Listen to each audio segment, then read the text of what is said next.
Soyez les bienvenus au nom du Père, du Fils et du Saint-Esprit. Pour une fois, nous n'ouvrons pas ce culte avec une musique d'orgue, mais avec la musique d'un film, un film bien connu qui s'appelle « Les chariots de feu ». Ce film s'inspire librement de l'histoire vécue de deux athlètes britanniques concourant aux Jeux olympiques d'été de 1924 à Paris. Le premier est un Anglais, donc Harold Abraham, il est juif et il surmonte l'antisémitisme et la barrière de classe pour pouvoir se mesurer à celui, son adversaire, que l'on surnomme l'Écossais volant, Eric Liddell. Ils s'affrontent sur la distance du 100 mètres. Liddell est fervent pratiquant protestant, presbytérien, il est même prédicateur, et il déclare cependant forfait pour le 100 mètres parce que ses convictions lui interdisent de courir un dimanche, et le 100 mètres a lieu le dimanche, donc il déclare forfait. À la place, il y a négociation avec le jury. À la place, il est autorisé à prendre le départ du 400 mètres, ce n'est pas sa course favorite, mais il prend le départ de cette course, et il va devenir champion olympique du 400 mètres. Qu'est-ce qui nous fait courir dans chacune de nos vies? Quelle victoire voulons-nous remporter et à quel prix? L'apôtre Paul, dans l'Épître aux Philippiens, nous partage sa vision. Il nous dit « Je cours vers le but pour remporter le prix de l'appel céleste en Jésus-Christ. Ce n'est pas que j'ai déjà remporté le prix ou que j'ai déjà atteint la perfection, mais je cours pour tâcher de m'en emparer, puisque de moi aussi, Jésus s'est emparé. » Frères et sœurs, nous voici engagés dans la même course à la suite de l'apôtre Paul. Nous recevons ce matin cette bonne nouvelle que le Christ veut s'emparer de chacune et de chacun d'entre nous pour nous bénir, pour nous redonner souffle, car bien sûr, sans souffle, il n'y a pas de course possible. Nous nous levons pour chanter le premier chant, tous unis dans l'esprit.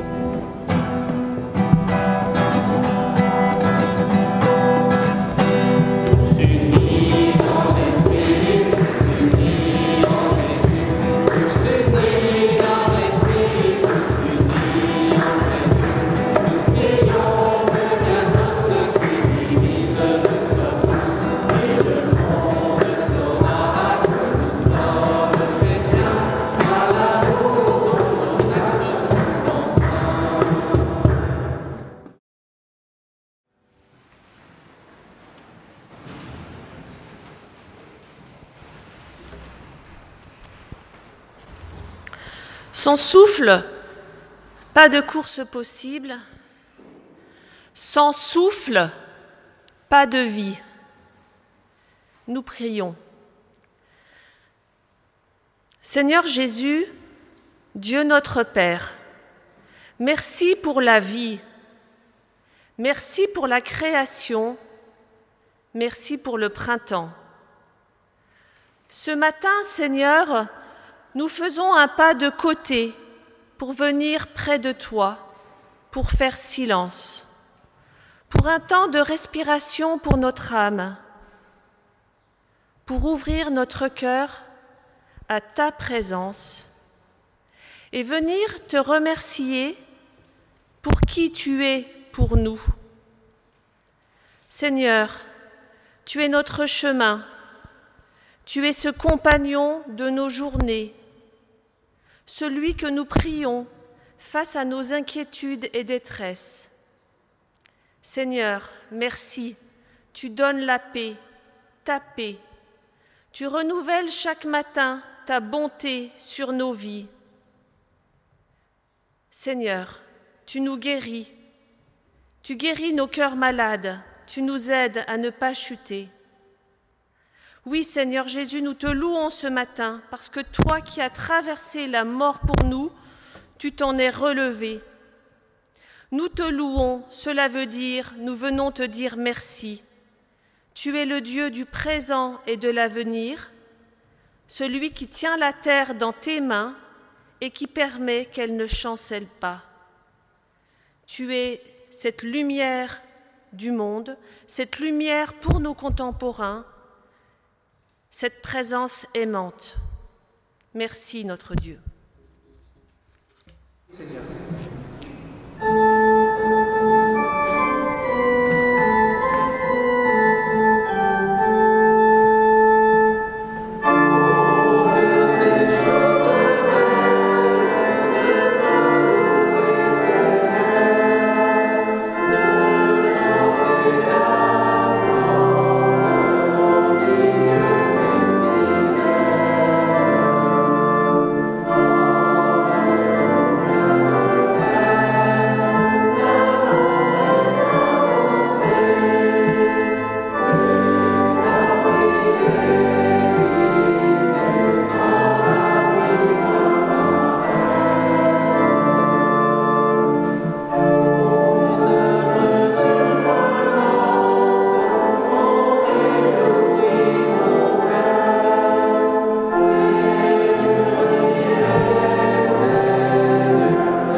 Le texte qui sert de fondement, de socle à ce culte ce matin, c'est le texte d'Acte 28, comme vous pouvez le voir, 17 à 30. En fait, c'est même 31, je dis à Marc, il va lire. En fait, c'est le dernier verset des Actes des Apôtres. Ça serait dommage de ne pas le lire, hein. C'est bien jusqu'à 31. Donc, c'est la finale des Actes des Apôtres qui nous raconte la fin, en tout cas le séjour de l'apôtre Paul à Rome. Pour ceux qui étaient là il y a quelques semaines pour le dernier culte Pierre Vivante, vous avez vu qu'il y avait un capitaine de bateau qui nous racontait comment ce capitaine avait accueilli à son bord l'apôtre Paul, que le bateau avait fait naufrage, mais que tous les hommes sur ce bateau avaient pu être sauvés parce que telle était la volonté de Dieu. Et donc, Paul arrive à la fin de son voyage, il est à Rome, et c'est donc Marc qui va nous relire ce passage. Paul, avec son bateau, a atterri à l'île de Malte, et où il a été accueilli par les gens de Malte avec grande bienveillance. Et ensuite, ils ont retrouvé un bateau pour aller jusqu'à Rome. Et donc, 3 jours plus tard, il invita les notables juifs à s'y retrouver. Donc, il parle de son arrivée à Rome, là. Quand ils furent réunis, il leur déclara « Frères, moi qui n'ai rien fait contre notre peuple ou contre les règles reçues de nos pères, je suis prisonnier depuis qu'à Jérusalem, j'ai été livré aux mains des Romains. Au terme de leur enquête, ces derniers voulaient me relâcher, car il n'y avait rien dans mon cas qui mérite la mort. Mais l'opposition des Juifs m'a contraint de faire appel à l'empereur, sans avoir pour autant l'intention de mettre en cause ma nation. C'est la raison pour laquelle j'ai demandé à vous voir et à m'entretenir avec vous. En réalité, c'est à cause de l'espérance d'Israël que je porte ces chaînes. » Ils lui répondirent : « Nous n'avons reçu, quant à nous, aucune lettre de Judée à ton sujet, et aucun frère, à son arrivée, ne nous a fait part d'un rapport ou d'un bruit fâcheux sur ton compte. Mais nous demandons à t'entendre exposer toi-même ce que tu penses, car pour ta secte, nous savons bien qu'elle rencontre partout de l'opposition. » Ayant convenu d'un jour avec lui, ils vinrent le retrouver en plus grand nombre à son domicile. Dans sa présentation, Paul, rendait témoignage au règne de Dieu, et du matin au soir, il s'efforça de les convaincre en parlant de Jésus à partir de la loi de Moïse et des prophètes. Les uns se laissaient convaincre par ce qu'il disait, les autres n'y croyaient pas. Au moment de s'en aller, ils n'étaient toujours pas d'accord entre eux. Paul n'ajouta qu'un mot. Comme elle est juste, cette parole de l'Esprit Saint qui a déclaré à nos pères par le prophète Ésaïe, « Va trouver ce peuple et dis-lui, vous aurez beau entendre, vous ne comprenez pas. Vous aurez beau regarder, vous ne verrez pas. Car le cœur de ce peuple s'est épaissi, ils sont devenus durs d'oreille, ils se sont bouchés les yeux pour ne pas voir de leurs yeux, ne pas entendre de leurs oreilles, ne pas comprendre avec leur cœur et pour ne pas se tourner vers Dieu. Et je les guérirai. Sachez-le donc, c'est aux païens qu'a été envoyé ce salut de Dieu. Eux, ils écouteront. » Lorsqu'il eut dit cela, les Juifs s'en allèrent en discutant vivement entre eux. Paul vécut ainsi 2 années entières à ses frais, et il recevait tous ceux qui venaient le trouver. Il prêchait le royaume de Dieu et enseignait ce qui concerne le Seigneur Jésus-Christ, en toute assurance et sans empêchement.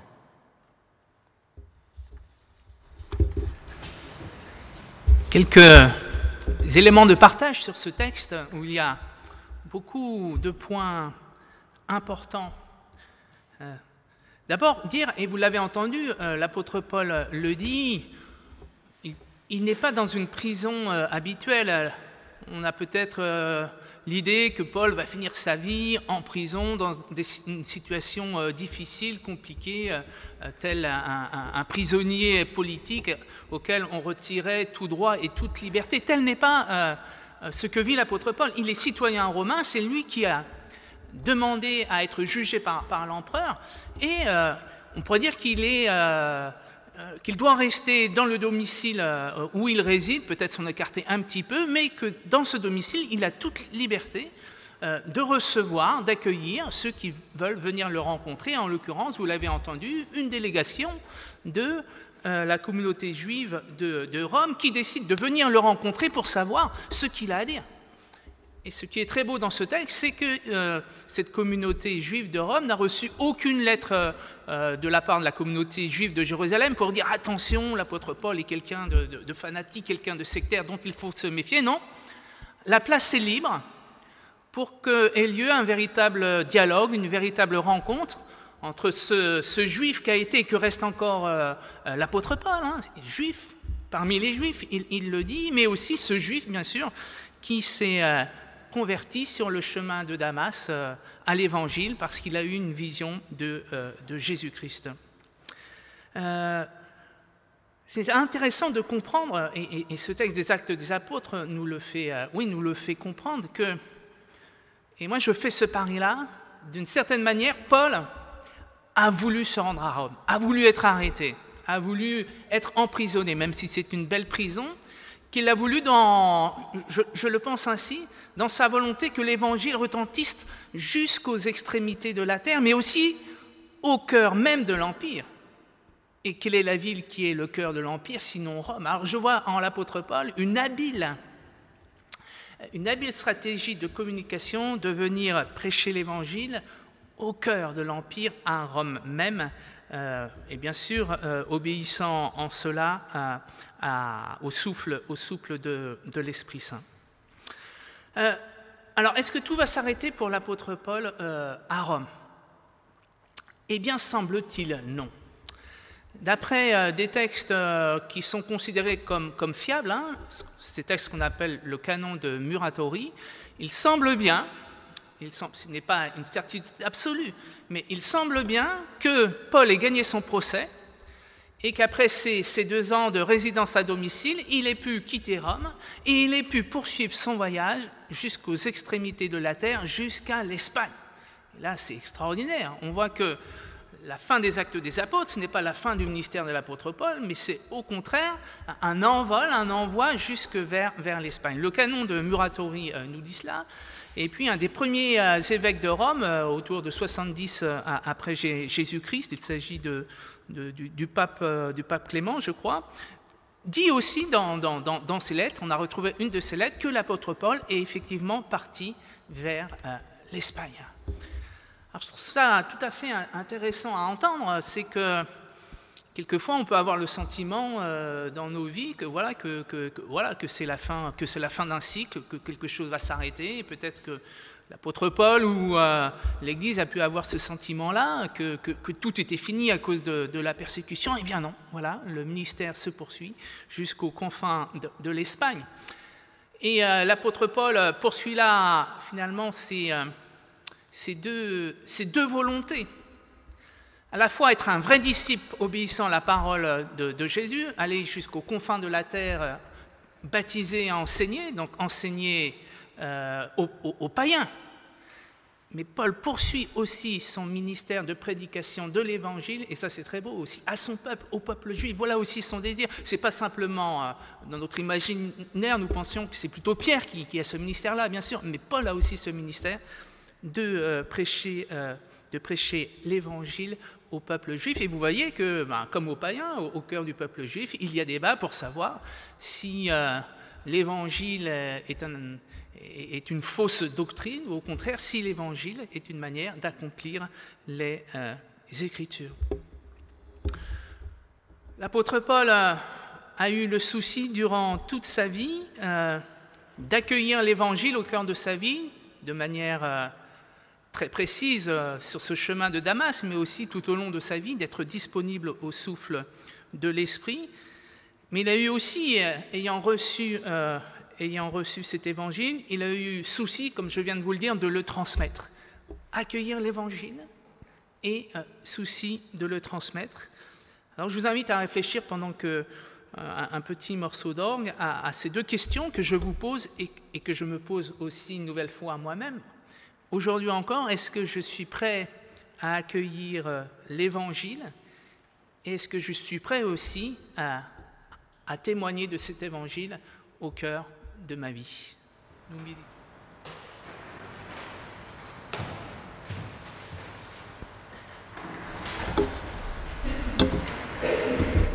Nous prions.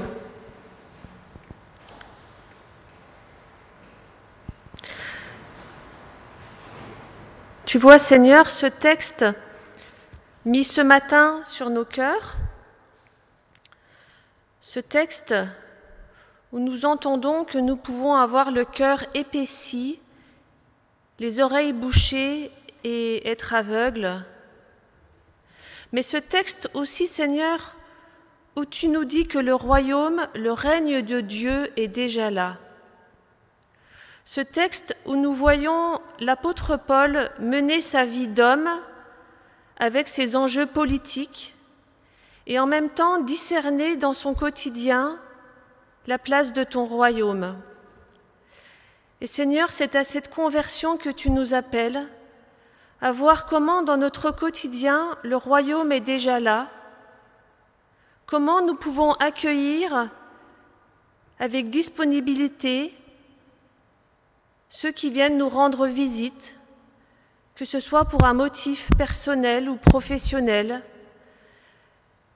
Et Seigneur, nous te faisons vraiment une prière, c'est que tu nous aides à avancer dans cette conversion, pour que nous trouvions les mots pour parler de toi aujourd'hui à nos contemporains.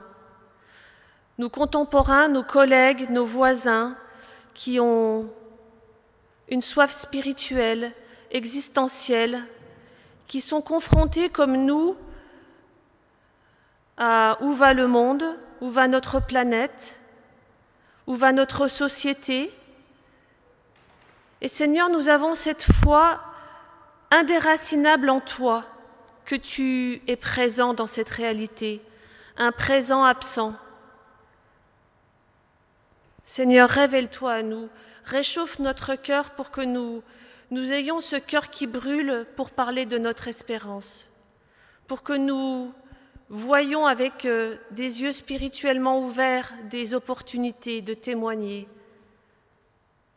pour que dans notre façon d'être, ton amour rayonne et que nous puissions le vivre individuellement, mais aussi en communauté dans notre paroisse. Amen.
Chantal, t'as le temps pour boire un café?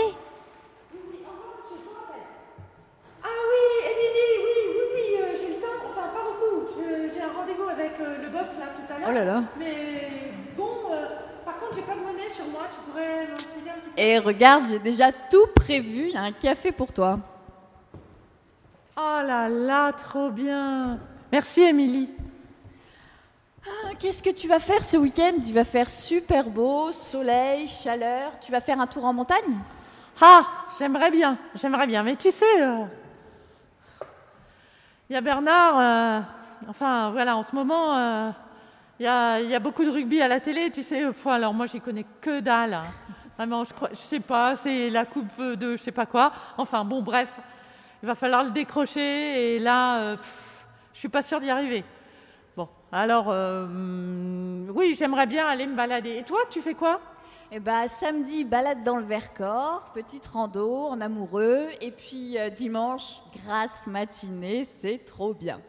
Ah. Et toi, tu fais la grasse matinée le dimanche? Ça dépend. En fait, pas très souvent. Bah, tu vas pas me dire que tu fais le ménage le dimanche matin et tes gosses, ils dorment jusqu'à midi, 13h. Non, en fait, je vais aller au temple. Parce qu'il y a un culte un peu spécial dimanche. Il y a un dimanche, on appelle ça les dimanches pierres vivantes. Il y a du monde des enfants, enfin des jeunes, etc. Enfin bon, avec le confinement, c'est un peu différent, mais il y a un culte un peu spécial et j'ai envie d'y aller. J'ai envie d'y aller. Ouais, j'avais oublié que tu étais protestante. C'est vrai que tu n'en parles pas beaucoup quand même. Hein. Et donc du coup, le culte, c'est comme la messe pour les protestants, c'est ça? Oui, on n'appelle pas ça une messe en fait, on appelle ça plutôt un culte. Et donc voilà. Eh ben, dis donc, t'es bien motivé pour te lever le dimanche matin comme ça au lieu de dormir. Mais est-ce que ce serait pas parce que le pasteur est mignon par hasard? Le pasteur mignon? Enfin bon, oui, je veux bien.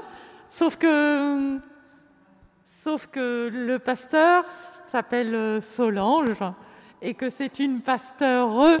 On le dirait pas forcément, mais oui, c'est une pasteure qui s'appelle Solange. Waouh, trop bien, une femme pasteur. Ah bah, ça me donne presque envie de venir voir ça. Eh bien, écoute, oui, alors, tu peux venir sur place, mais si, par exemple, tu es empêché, tu peux même... Il y a même les cultes en visio, et puis tu peux les voir en différé sur YouTube. Waouh, vous êtes moderne, dis donc. Eh ben oui, hein. Bah écoute, pourquoi pas? Est-ce que tu peux m'envoyer le lien? Écoute, je le fais tout de suite. Ouais. Voilà. Ah, ça y est, je l'ai reçu. Trop bien, merci. Oh là là, mais attends, j'ai pas bu mon café, moi. Hein. Allez, cul sec. Et puis, j'ai même pas enlevé mon masque, en fait. Je N'importe m'aperçois quoi. de ça. J'espère que vous m'avez entendu. Mais je vois que le temps tourne et il faut que j'y aille parce que le boss m'attend. Je dois faire... je suis sur un truc, sur une opération, ça s'appelle Yogourte-toi. Yogourte quoi? Yogourte-toi. En fait, c'est une campagne pour que les jeunes mangent plus de yaourt. Et donc, voilà. N'importe quoi. Bon, allez, j'y vais, hein, je me dépêche. Bah, salut. Mais, Ouais, tu pas de fileras mon souci. café à quelqu'un d'autre. Hein. Bah non, c'est dégoûtant. Bon week-end et bonjour à ta pasteure. Ok, ça marche, à bientôt alors.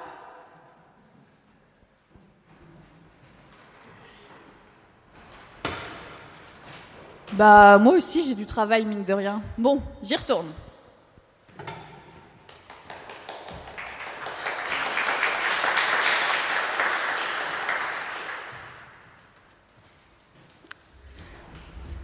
Je vous invite à la prière.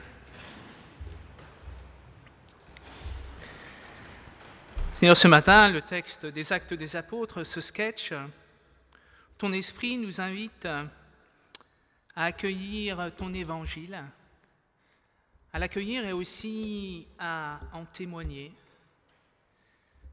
Seigneur, nous voulons te remettre cette exhortation que tu nous fais alors que notre Église nationale s'engage dans une réflexion sur quelle vision d'Église, quelle mission et quel ministère lui donne-lui inspiration afin qu'elle sache, qu'elle discerne comment témoigner justement de ton évangile en France aujourd'hui.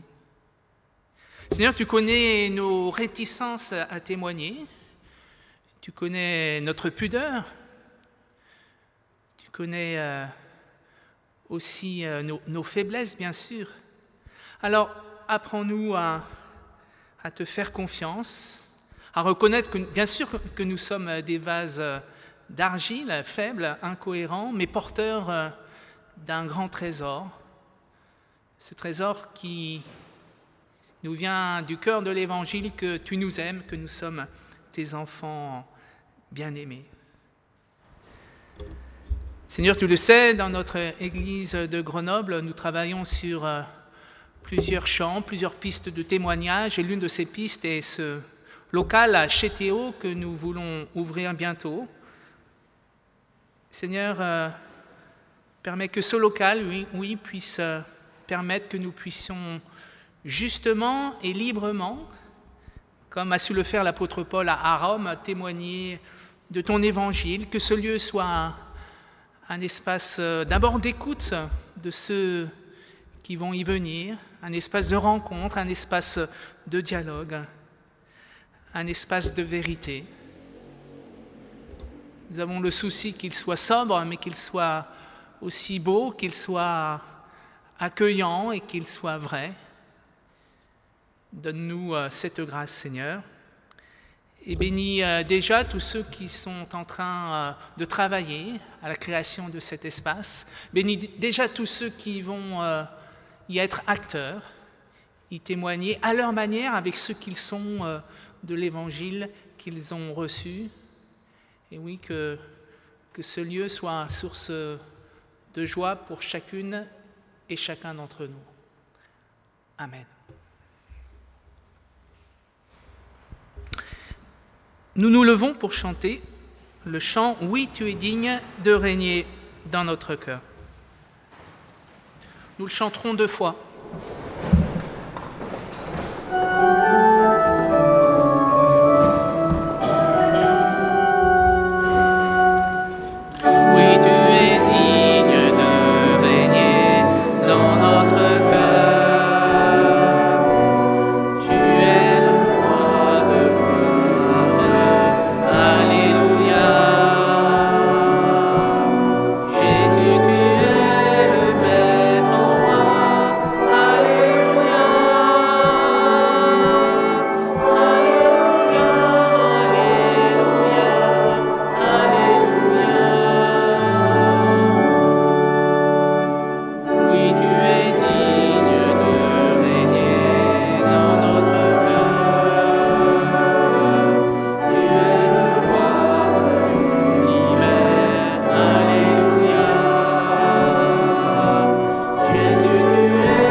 Comment témoigner de l'Évangile? Comment transmettre ce témoin qu'est l'Évangile à ceux que l'on côtoie? Je vous propose, pour nous donner des idées, de regarder, vous allez me dire, mais c'est quoi le rapport? Une vidéo qui s'adresse à des élèves de 6e pour savoir comment on court une course de relais. Et je tenterai de faire après le lien entre cette course de relais proposée aux élèves de 6e et puis le témoignage de l'Évangile. Essayez pendant cette vidéo aussi, peut-être vous, de trouver le lien. Bonjour. Lors de notre prochain cours, nous débuterons notre cycle de course de relais. Cette vidéo vous présentera le déroulement de ce type de course et les différentes zones que nous utiliserons sur la piste d'athlétisme.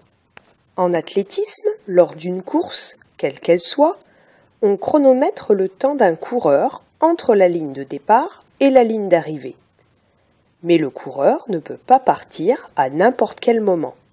Un starter donne le départ. Prêt ?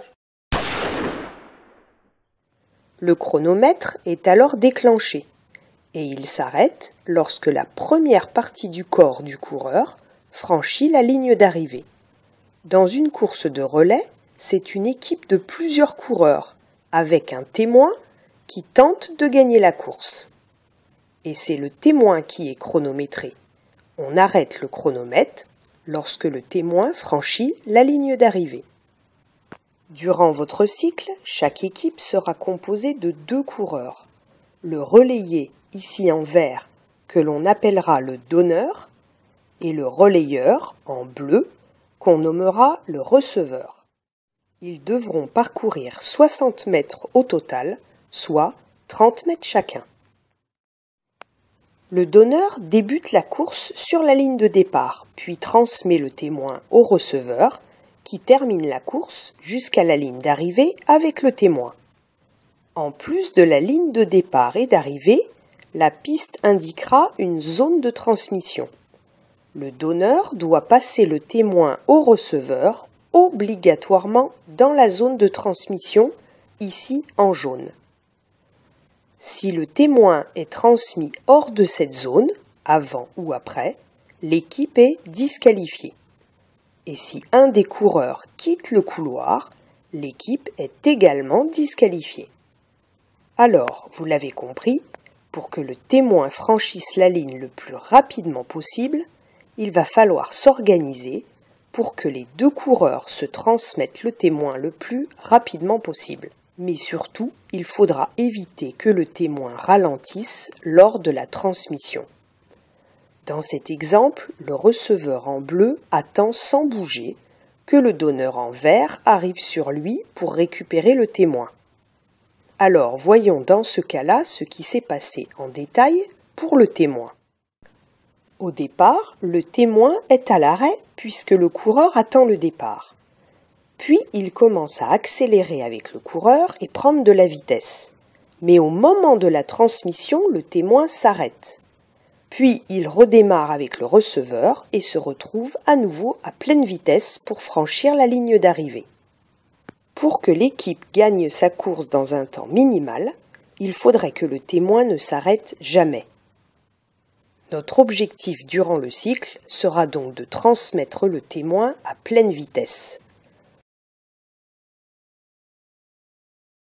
Pour éviter que le témoin ralentisse, le receveur en bleu devra commencer à courir pour prendre de la vitesse avant que le donneur arrive. Pour savoir d'où et quand commencer à courir, le receveur va poser des repères sur le côté de la piste. Le premier repère, ici le plot vert, lui permettra de savoir où commencer à courir.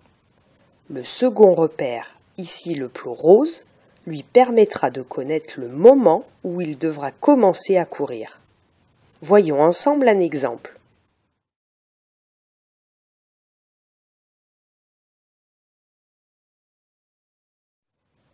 Le receveur a donc commencé à courir lorsque le donneur a franchi le plot rose. Nous verrons donc tous ensemble comment choisir ces repères. Pour résumer, vous trouverez donc sur votre piste d'athlétisme une ligne de départ et d'arrivée, une zone de transmission du témoin et des repères pour la zone d'élan du receveur et le moment de son départ. Et bien entendu, comme dans toutes les courses d'athlétisme, les coureurs se confronteront à des adversaires. À vos marques. Prêt ?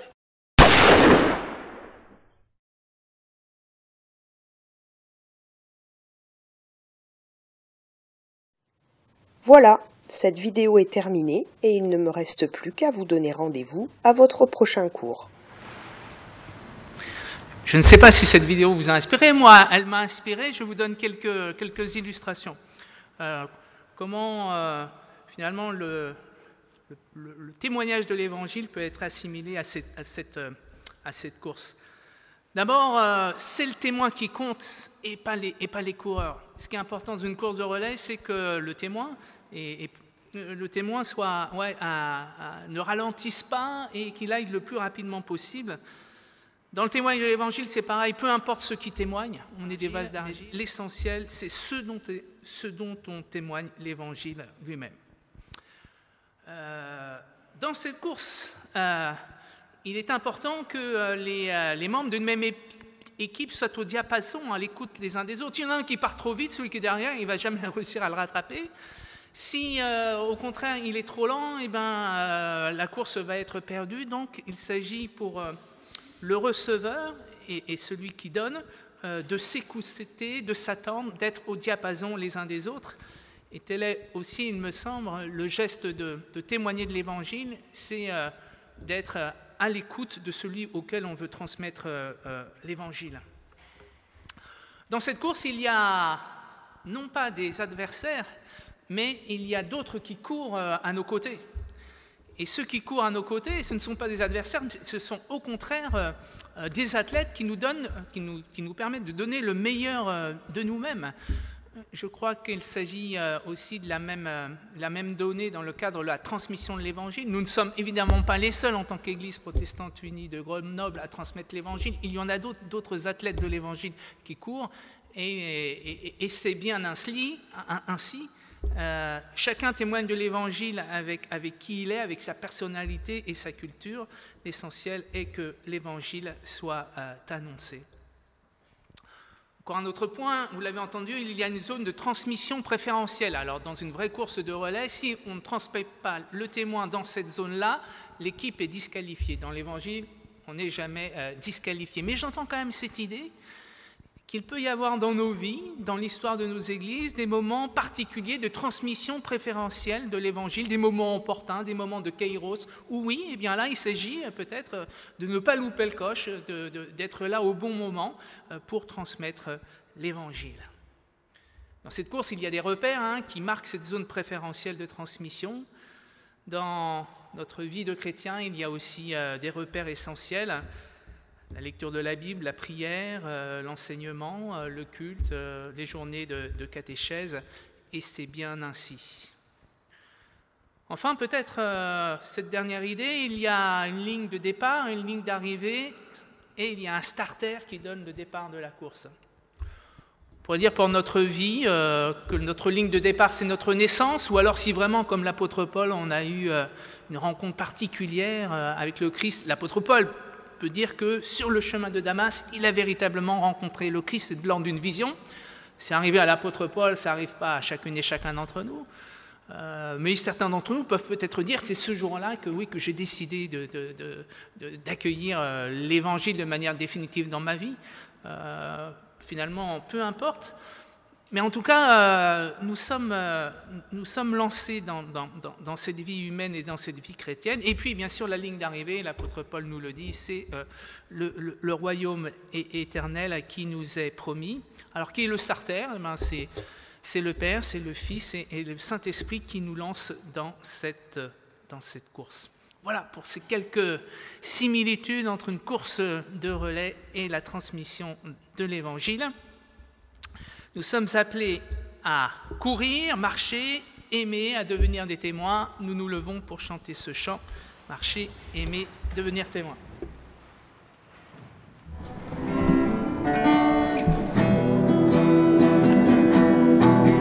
Marcher, aimer, servir un prochain, parler, oser, devenir témoin. Marcher, aimer, servir un prochain, parler, oser, devenir témoin.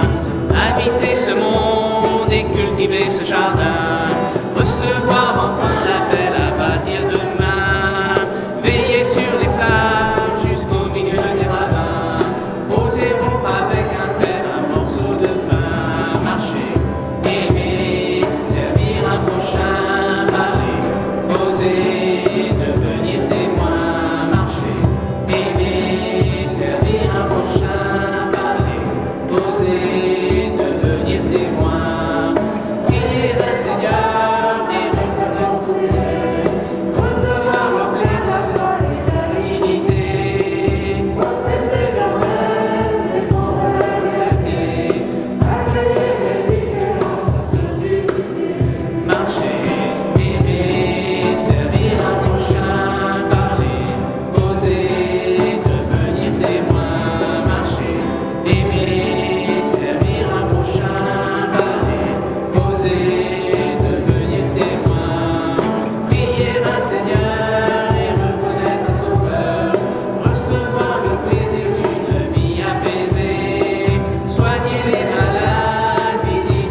Bien, c'est le moment de l'offrande. Seigneur, merci pour la grâce que tu nous fais de pouvoir t'offrir un peu de nos biens. Nous te remettons cette offrande afin qu'elle porte le fruit que tu désires qu'elle porte. Amen. Seigneur Dieu, par nous-mêmes, nous ne savons pas te demander ce qu'il faut. Viens intercéder en nous par ton Saint-Esprit. Répands ta lumière sur tous les peuples de la terre. Veille sur les hommes qui les gouvernent et bénis tous les efforts qui tendent à promouvoir la paix. Protège le pays que tu nous as donné. Conduis nos autorités dans une voie juste. Inspire les responsables de nos églises et de notre Église et renouvelle notre vie à ton service. Fais reposer ta grâce sur nos familles, unis parents et enfants dans une même confiance en toi. Éclaire et dirige les catéchètes de la paroisse, en particulier cet après-midi. Aie pitié de ceux que visite l'épreuve, console les affligés, secours les malades, assiste ceux qui sont proches de la mort. Révèle ta grâce à ceux qui sont en difficulté avec eux-mêmes, à ceux qui sont aigris ou révoltés, à ceux qu'on méprise ou qu'on oublie. Et de nous tous, ô Dieu, souviens-toi selon tes promesses, que la paix du Christ agisse parmi nous comme un ferment de ton royaume qui vient. Et pour conclure, je vous invite à reprendre ensemble d'un même cœur et d'une même voix, avec tous ceux qui sont connectés ce matin, la prière que notre Seigneur nous a enseignée. Et pour appuyer notre demande à Dieu, nous marquerons un petit temps d'arrêt à chaque fin de phrase. Notre Père qui es aux cieux, que ton nom soit sanctifié, que ton règne vienne, que ta volonté soit faite sur la terre comme au ciel. Donne-nous aujourd'hui notre pain de ce jour. Pardonne-nous nos offenses, comme nous pardonnons aussi à ceux qui nous ont offensés. Et ne nous laisse pas entrer en tentation, mais délivre-nous du mal, car c'est à toi qu'appartiennent le règne, la puissance et la gloire pour les siècles des siècles. Amen.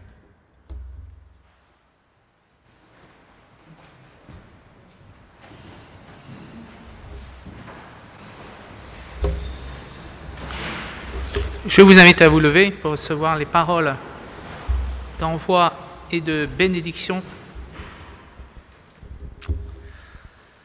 Allez avec la force, la joie que Dieu vous donne. Allez avec l'assurance que vous êtes ses enfants bien-aimés. Allez témoigner ce que vous avez reçu de bon, de juste et de beau, avec la certitude que vous n'êtes pas seul et que le Christ ressuscité vous accompagne, lui qui a dit à ses disciples « Allez sur les chemins de Galilée, c'est là que vous me trouverez. » Amen. Et nous chantons ensemble « Toi, lève-toi ». Toi,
salue tous.